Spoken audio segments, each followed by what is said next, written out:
I'm excited about this conversation. I've had many conversations with Isaac Linson. Isaac is the head of Tapuya Brands, and we'll get into what that means. But today we're actually going to be talking about combat tactics applied to the Amazon ecosphere, the Amazon world of entrepreneurship. So I think this is going to be a fun topic. Isaac, thank you for joining me today. Thanks, Brian. Excited to be here. Where are you at right now? In other words, tell me about, or tell us a little bit about your own journey in the Amazon as a seller, as well as transitioning over to Tapuya Brands and what that represents. And then we'll get into the combat tactics side of the story. Sure, Brian. Hey, everyone. I'm Isaac. I started really my entrepreneur career as many do, doing a lot of different side hustles, from building apps to building websites to building small product based businesses. And then I found myself in the Amazon space, and in particular as a reseller of a variety of different products, and then had a successful 6-figure sale. And then from there, I started really, and while I was a reseller, I worked in a company called Feedvisor, which specifically works for businesses selling a variety of different types of software. And one of the lucky experiences that I had while I was there was I got to work with Amazon sellers, in particular small business owners, that did at minimum $2 million in sales on the Amazon platform, all the way up to the hundreds of millions in sales on Amazon. So think of some of the largest corporations you would know, of people selling products across the board, from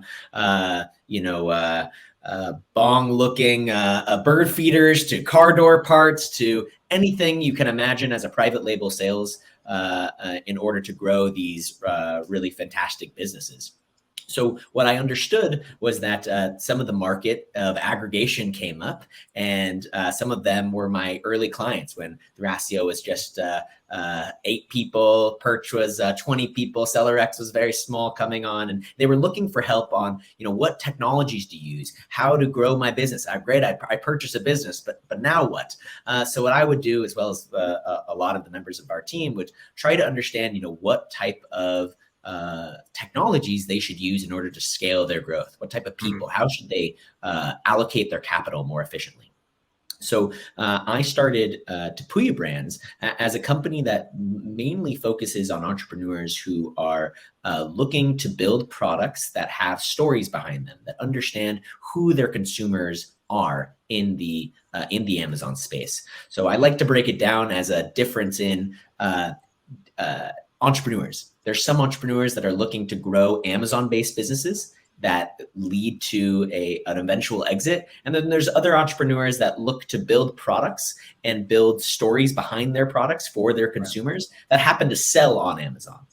So this is the type of individual that we're looking for in bringing over to the Tapuya Brands family of brands. That's actually a really good point, Isaac. So a lot of the conversations that I have this year is trying to get sellers on Amazon in order to shift their mindset in a number of ways, including what we'll talk about today, but also to look at it from a standpoint. A lot of times they come in from a background where they took a course, they used a tool, they found a product, it was an opportunity. They don't really know that much about the product or the target audience other than what the manufacturer told them about that product. And then ultimately they struggle to be able to really talk intimately about the product and what that does, what pain that solves, and what that actually does for their target audience. And so a lot of times it's kind of like, pulling off that Band-Aid. There's a bit of pain for the seller because they realize they have to now get to the point where they actually can communicate and have a conversation with their target audience and really understand, how is my product really benefiting you, and what pain am I solving by having my product on the marketplace for you? So I absolutely love the fact that you focused more on the brands that have the story, because they already get it. They already understand. They're already ahead of where a lot of sellers are starting to struggle this year as the competition just continues to flood the market. So very good. Is there anything else you wanted to add as far as the background story?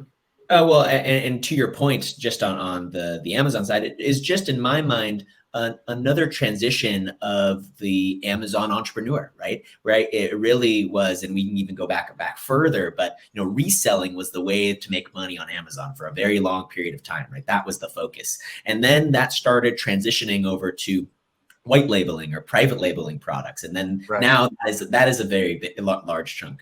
And now we're starting to see the transition of the direct to consumer entrepreneur who sees Amazon as a platform for growth, and that they have these unique style products that they have a direct relationship to their customer base. And that's how they're looking to scale their business. Okay.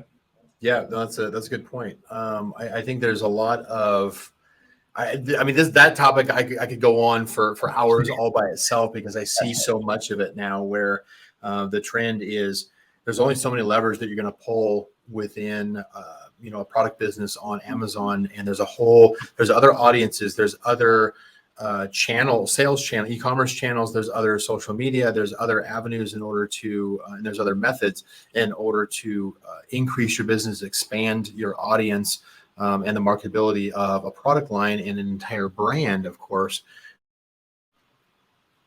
So yes, I could absolutely, yeah, that's, I talk about that so much that it's like, yeah, I'm going to try to resist, because otherwise I'll go down a rabbit hole just about that. Let's talk a little about, it's like, obviously I mentioned, kind of opened up with the combat tactics of Amazon. Now that sounds kind of dramatic, but there's actually some really good kind of some basis behind it. Why don't we get a little bit more insight into you? Because I think part of this is that you and I have had a conversation, and we've been talking for, I don't know, close to a year now, I think. But we never really talked about some of our background when it came to things like martial arts, for instance. And I thought it was kind of interesting is that I thought I was pretty proud of myself, because I'm walking in and saying, it's like, oh yeah, no, in my martial arts experiences, I've got, I spent years in karate, and I earned a black belt in karate back in my earlier days, much earlier. And I thought, I was feeling pretty good about myself. And then you come in and say, well, here's what I've done. And I was kind of like, oh man, it's like, I got to step up my game. It's like you're an example of somebody that I can truly admire because of the decisions that you've made. Now, on top of what maybe you've accomplished certainly in your life, simply just making some bold decisions in your life. And I'd like you to talk a little bit about some of those decisions you've made in your life. Is something I've got a lot of respect for. So why don't you give us a little bit more insight as far as some of those big decisions you've made? Yeah. So I definitely have a unique background in those decisions. So when I was 18, over 13 years ago, I decided to be what's called a lone soldier, which is somebody who volunteers for the Israeli military.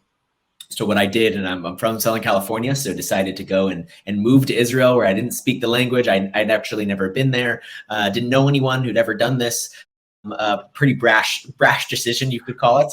I decided to go and join their special forces. So I was able to be in a special forces unit, and then eventually into a unit very, very similar to the U.S. Marines. And in particular, I learned a tremendous amount about resilience in face of massive adversity, where somebody comes in and imagine, Brian, when not speaking the language of somebody who's yelling at you to go do XYZ, whether that's run to a tree or go do an operation, right? It was quite challenging to figure out how to be the best when you didn't even understand what somebody was saying to you. Yeah, exactly. Yeah, language barrier for sure.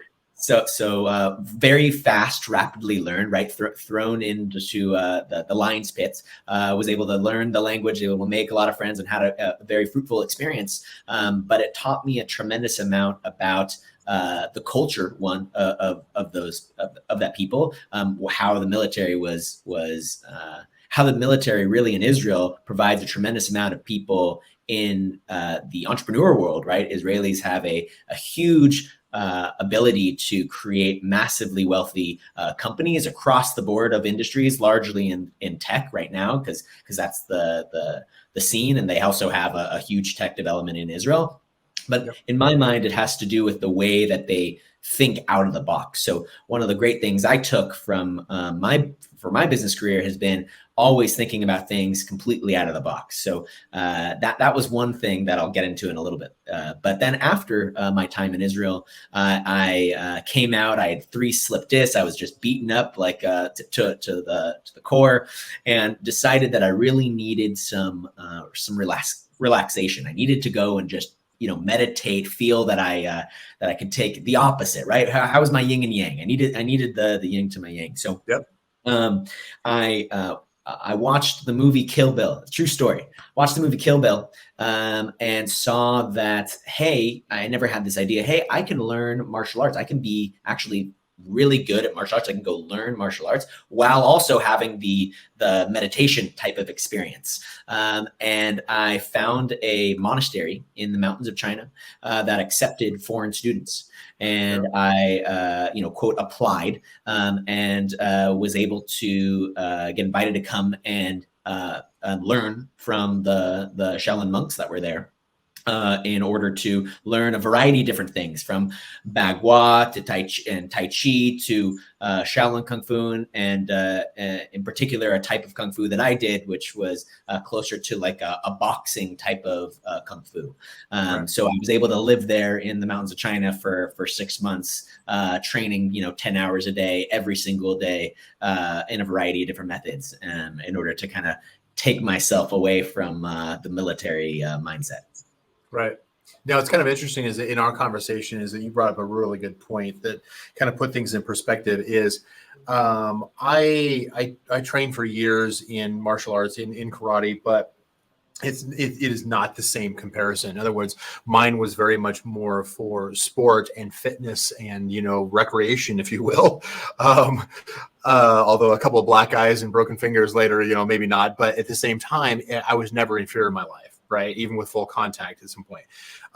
It was one of those things where in the special forces training that you did, even probably in some of the martial arts training that you were doing up in the mountains in China, it's a whole different level as far as aggressiveness. And I want to parallel this for one reason. That is, the difference in my mind that I had to separate in talking with Isaac is between the difference of my recreational experience of martial arts versus a survival experience of martial arts is substantially different because it's a make or break, right? And so I'm going to ask you if you're listening, you're listening into this podcast, is to comment and say, like, how have you been treating your Amazon business? Has it been more recreation and sport, or has it been survival level? So I want your comment, your feedback on that, some engagement from the audience here. Let's return back here to you, Isaac. So where you transitioned that experience as far as the martial arts that you did in China back to actually teaching back in the States. Is that true?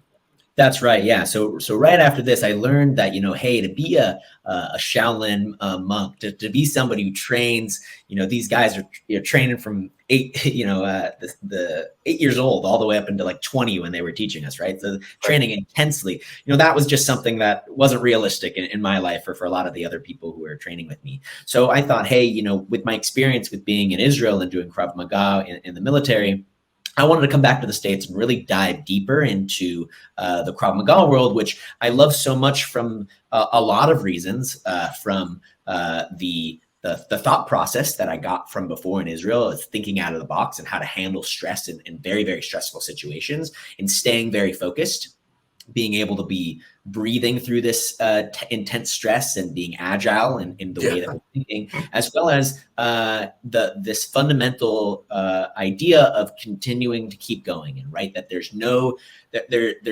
other way to there's winning or losing, and losing at that time, right, in the combat training that I was doing was death, right? There is no losing, there's only winning, and it's a very binary way of making decisions. And this was something that I wanted to translate back to, from one, my fitness. This is the way that I like to train. And two, also the things that I like to do in my business world is really think of any way I can possibly do that's as white hat as possible in order for me to be successful. Okay, very good. I know I was having a conversation just earlier today with my friend Sean Smith, and we were talking about how he is, I wouldn't say he's a fanatic, but I would say like he's very enthusiastic. He's very, a lot of his energy projects over to me when we talk on a regular basis. And that is talking about meditation and monks and some of the depth of these practices that goes back, thousands of years. And there's a reason for that. Sometimes, Western civilization tends to dismiss some of these things as being soft, as far as meditation and some of the martial arts training even. And yet those who know, in other words, those who have, who practice this. And for me, I will say that from my story, things like meditation are very, very recent for me in the past couple of years, and something I'm still building up to. I've got a long way to go. But one of the things that it helps me do is it helps me stay focused, refocus, remove distractions, remove the ability to be affected by other people's attitudes towards me or around me. So really that whole mind control, and he talks about it from a standpoint of like, he wants to set up his entire life so that when he's 80 years old, that his brain is solid as a rock because of the training he's doing now. Right.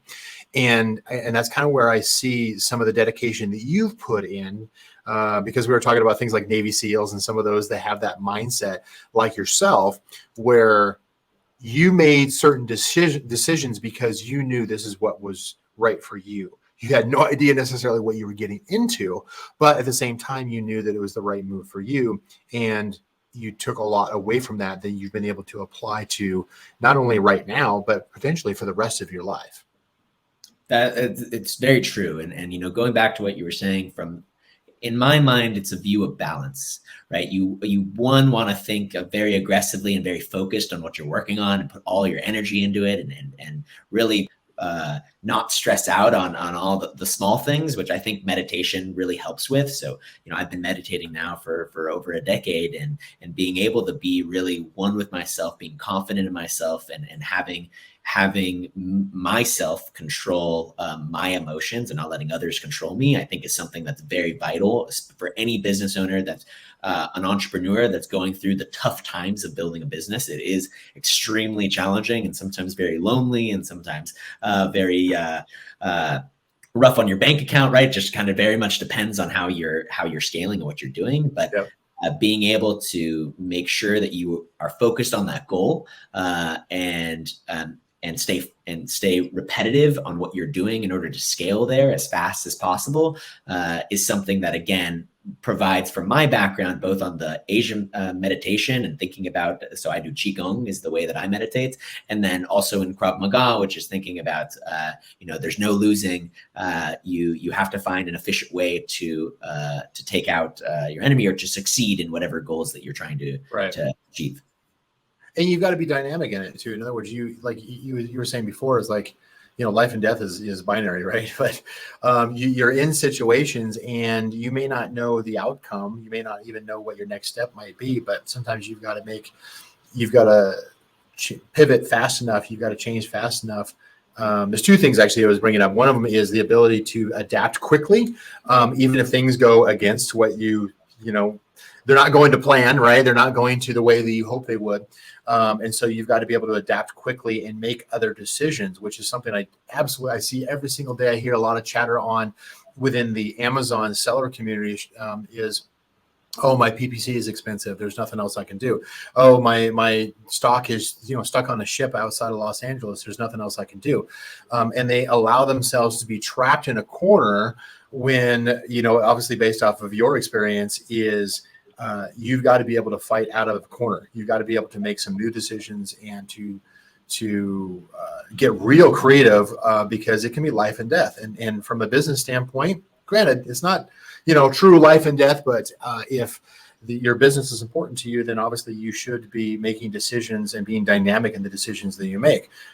The second thing that you were talking about is in the mountains in China, probably also over in Israel as well, but over, in the mountains in China, 10 hours a day for 6 months straight. A level of dedication. And you're not talking about like 5 days a week, right? You're talking about like every day. Yeah. Mhm. So it's more of a case of that kind of persistence and dedication combined with the ability to pivot when things don't go to plan is something that you train for out of context of the current businesses that you've had in the Amazon space, as well as, of course, Tapuya. But it is something that I think that a lot of, a lot of those who are watching this show can apply to their business and really kind of keep in mind. We were talking about meditation, and I know, first of all, when I was first introduced to the idea of meditation, I kind of like blew it off like, that's all, Zen, Zen kind of stuff that I'm not really into. I'm not into yoga. It's like, no, it's not the same thing, because what I learned through some of my close connections who were, miles ahead of me on this, is starting out with simply just mindfulness. And mindfulness, I think, directly carries over to my day-to-day business for my businesses, including my product business, that I think that a lot of sellers should take in mind is you're going to get stressed out. You're going to have to make some hard decisions. You're going to have to pivot. You're going to have to adjust to a situation depending on what is thrown at you. And a lot of times the stress and the pain that we feel is because we think we've got too many decisions to make. There's too many things that are vying for our attention at once. And when we're talking about meditation, starting out with something like mindfulness, where with mindfulness, that is a case of removing distraction, clearing your brain, basically thinking, getting yourself back to a point of zero where your mind is not cluttered with a bunch of distractions, but rather you're able to focus in on what truly matters in this particular moment that I can make a decision on. And it relieves you the stress from everything else that's noisy around you, so that you can actually make a decision and move forward at this time. You have some thoughts on that, Isaac? Yeah, I'm very much agreeing with you on the mindfulness aspect and thinking about it specifically from an Amazon business founder, right? To be very, I relay it to goal orientation, right? Being able to understand what your actual motivation and goals are, especially if you're an entrepreneur. It becomes increasingly more stressful, and which is why you need to be able to go and have a mindfulness repetition where you are setting your own type of daily task, whether this is daily or every other day, once a week, etc., where you can go and really focus on what you're trying to achieve and remember this. It's one of the hardest things, I think, for most individuals that are trying to be entrepreneurs or successful entrepreneurs, is just to remember and what you're doing and what the goal is, and not get bogged down by all the fires that are constantly being put out.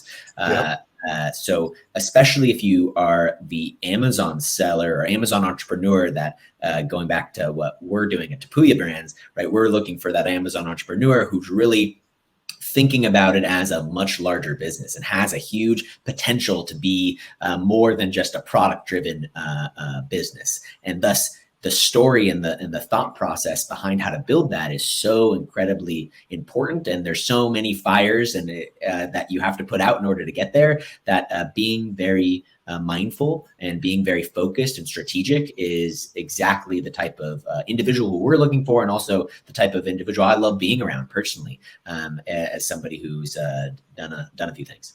Right. It's the difference between a hobby or a recreation and that 10 hours a day for months straight kind of dedication that really amplifies, not just amplifies, I mean, it's a world of difference between the two, because the result ultimately is a matter of exponential scale, as opposed to just getting it a little bit bigger or adding on another product or two. It's really, do you really take the business seriously enough to hyper focus on it and really put in the time that's necessary, or is it passive? And either choice, I think, is correct if that's what is correct for you as an individual. That's right.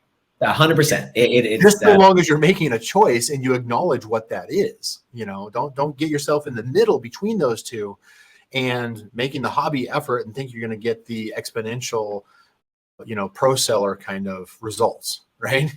That's right. Yeah. Staying focused to your goals is extremely important, because that's without that, you're not going to be able to go and achieve mindfulness to yourself, and you're not going to be able to go and get to what your ultimate focus is of whatever your goals are, whether that's making a massive multi-million-dollar Amazon business, or having a side project where you can have passive income from, and even if it brings you $10,000 a month, hey, as a side project, that could be great for you to buy some vacation time and to go travel with your family. Okay.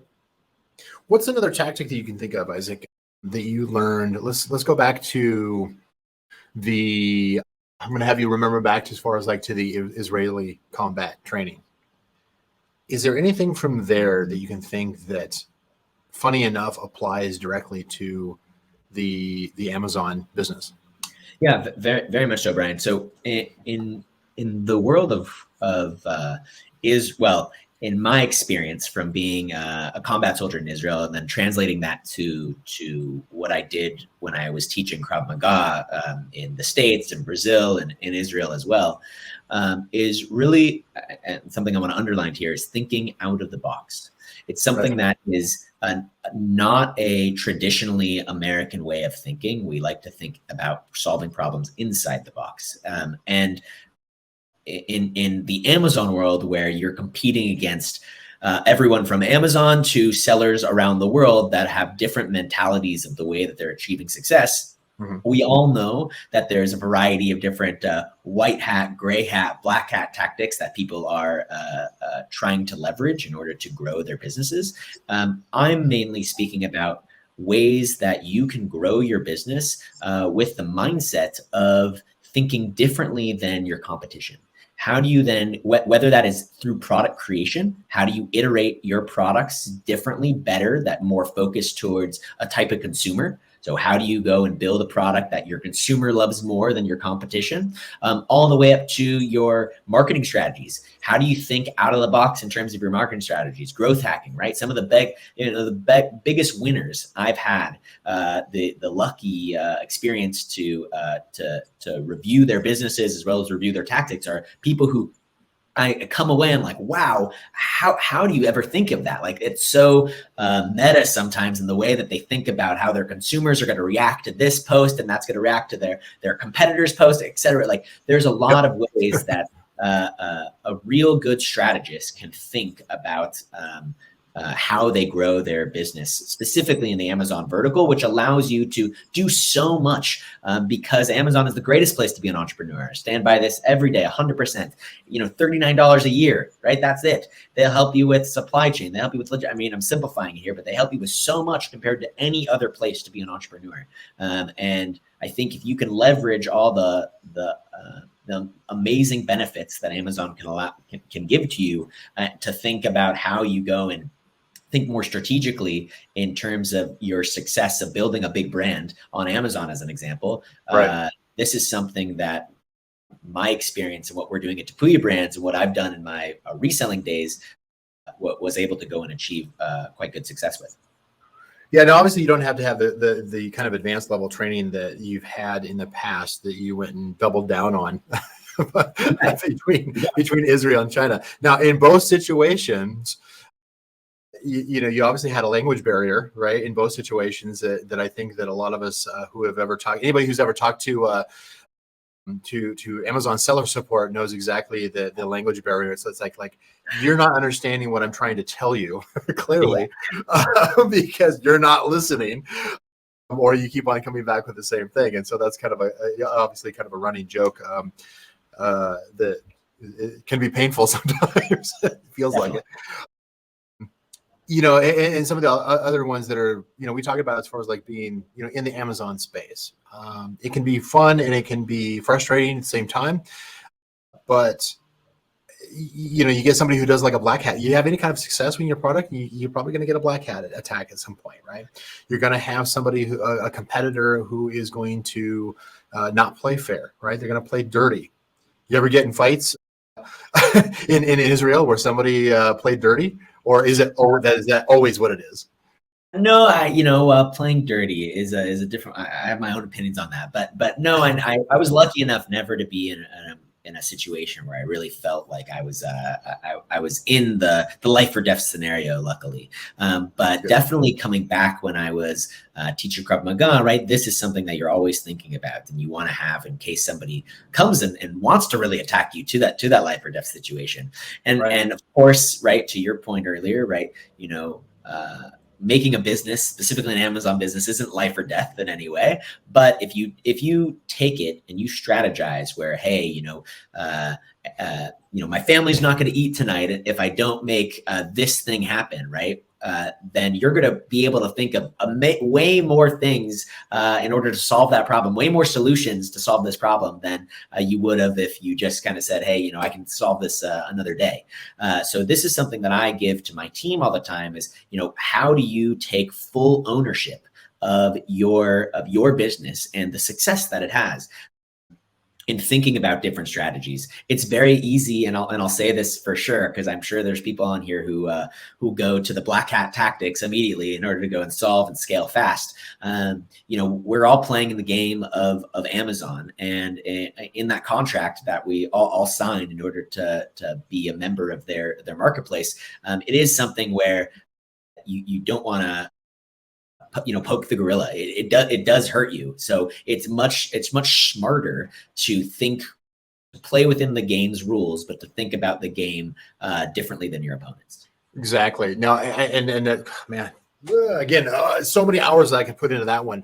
I have a lot of conversations, especially in my coaching and with and clients as well.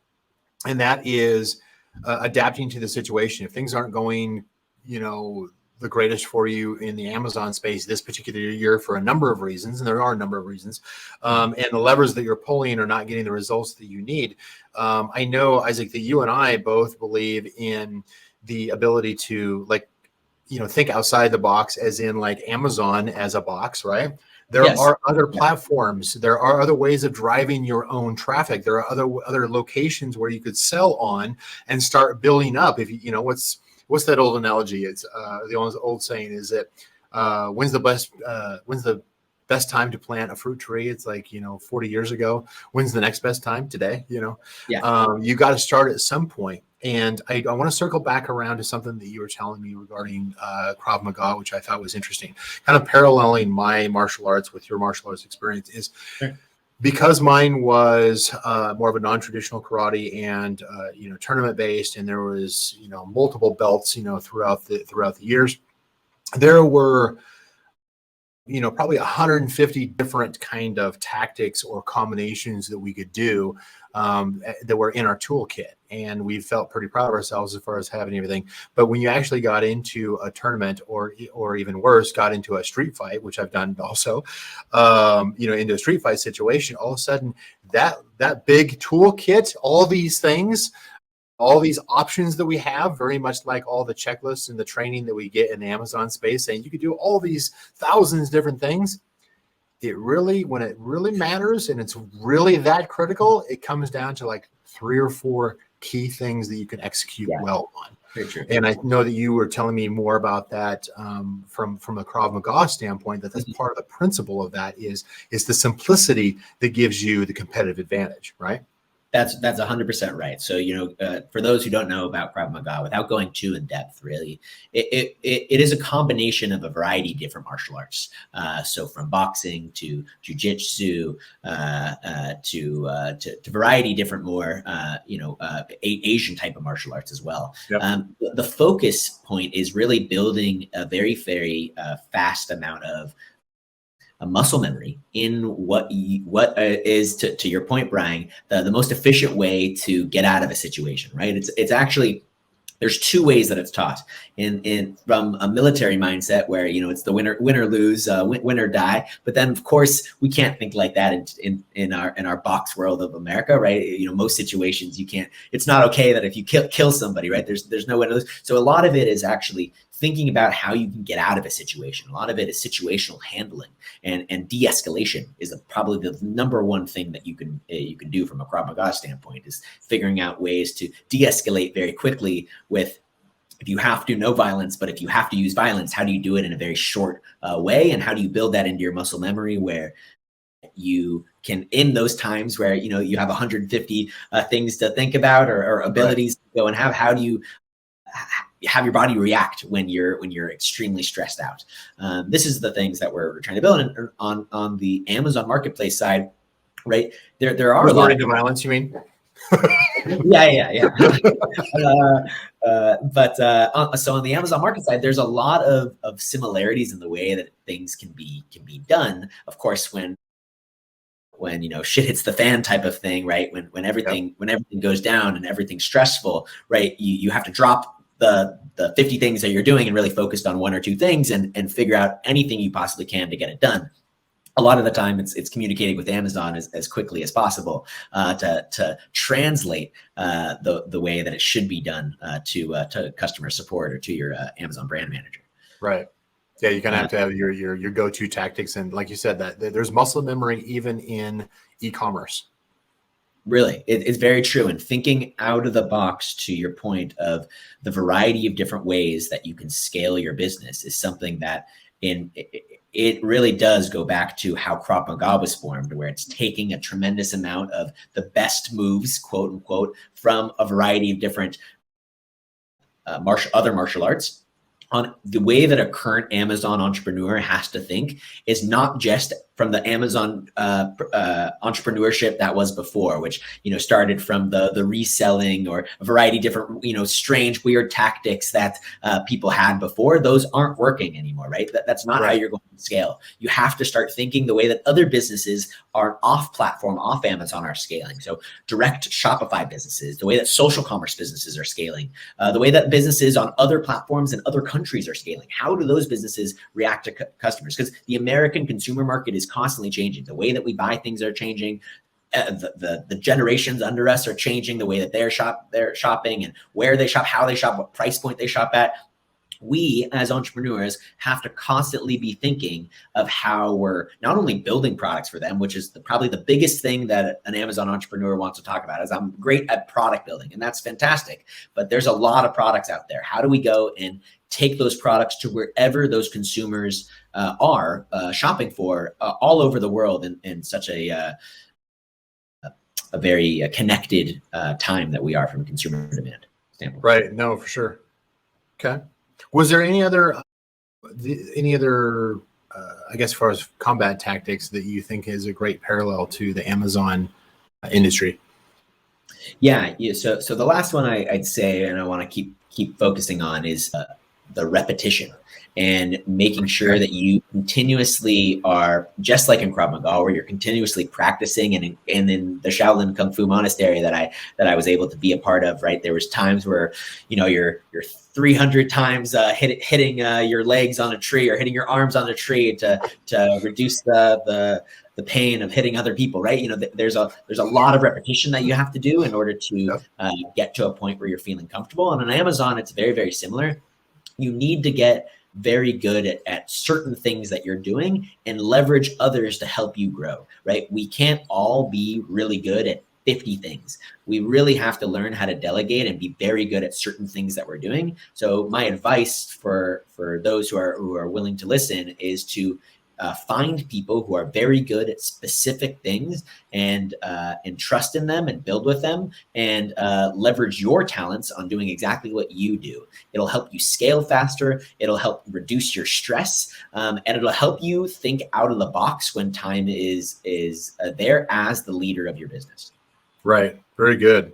So let's kind of wrap this here from a standpoint of, because there's a lot of things that, because I'm sure that that many of you who are listening in on this was like, well, look, I'm not going to the Chinese, hillsides. I'm not going to Israel, to some boot camp in Israel, anything like that.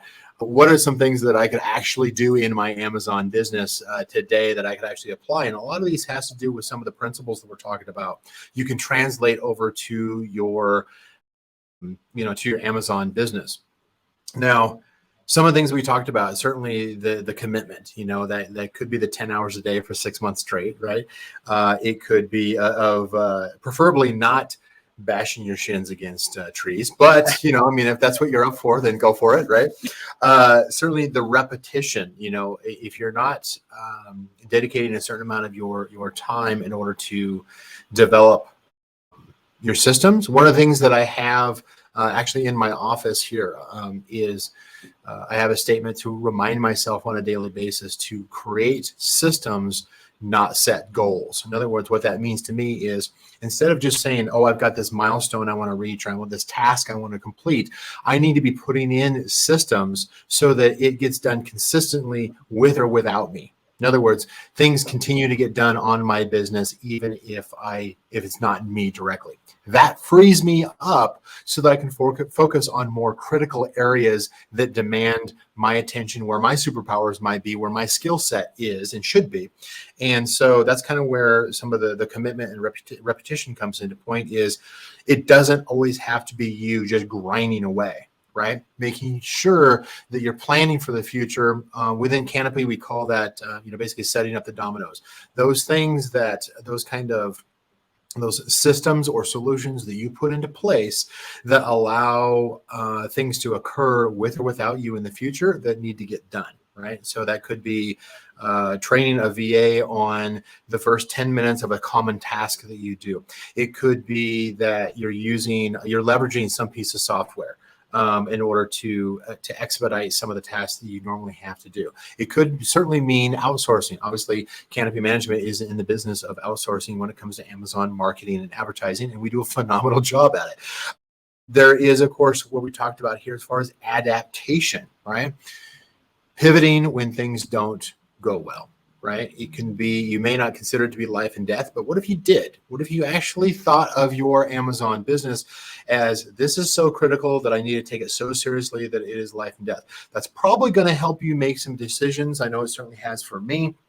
Is when I started getting distracted with things like, hey, what's the latest show, show series on HBO Max or, anything else, I realized I was pulling myself away from where I needed to be spending the time, either with my own family or on some critical tasks of my business. And so really understanding, making key decisions about where your priorities lay with your business and really committing to that and adapting to difficult situations.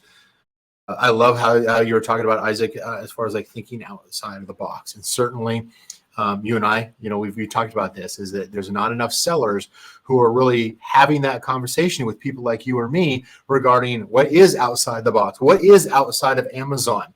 I was telling my business partner today that Amazon makes up a total of 7% of the total U.S. retail sales.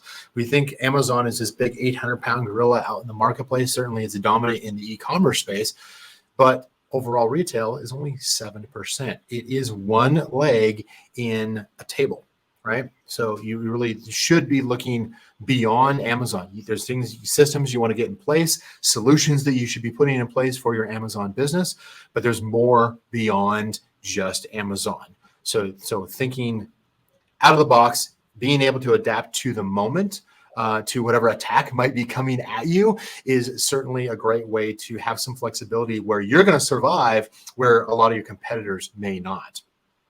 Anything else you want to add to that, Isaac? Yeah, right on point, Ryan. So yeah, more people should listen to people like yourself. Seriously. I appreciate that. Thank you. Let me know, certainly in the comments, please let us know if you got what value you got out of it. Not just that you did, but what value, what key takeaways did you get? Please let me know. Let us know that you're going to implement something and what that is and what your perspective on that is. Isaac, thank you very much for joining me today. Please give me a little bit more information for the folks here regarding Tapuya and how they can reach you. Yes, please. So if you feel like you're a storyteller and you're building a brand that has a bigger story than just on the Amazon platform, reach out to us at Tapuya Brands. You can reach out to me personally, Isaac, ISAAC at tapuyabrands.com, or acquisitions at tapuyabrands.com, and we're more than happy to get back to you. You can also reach our website and set up a meeting directly on the website if you'd like to have just an introductory call and learn more. And how do you spell Tapuya? It's Tapuya. Yeah. One last thing. So Tapuya is the name of the indigenous tribe that is coined with founding the name of the Amazon rainforest. So that's the reason why we That's a good. named it. Again, part of the story. So come on by, have a conversation with us. We'd love to learn about you and how your business is identified to its consumer base. Awesome. Appreciate you being on Under the Canopy and talking about combat tactics in the Amazon and beyond world here. Thank you very much, Isaac. Thanks, Brian. Have a great day.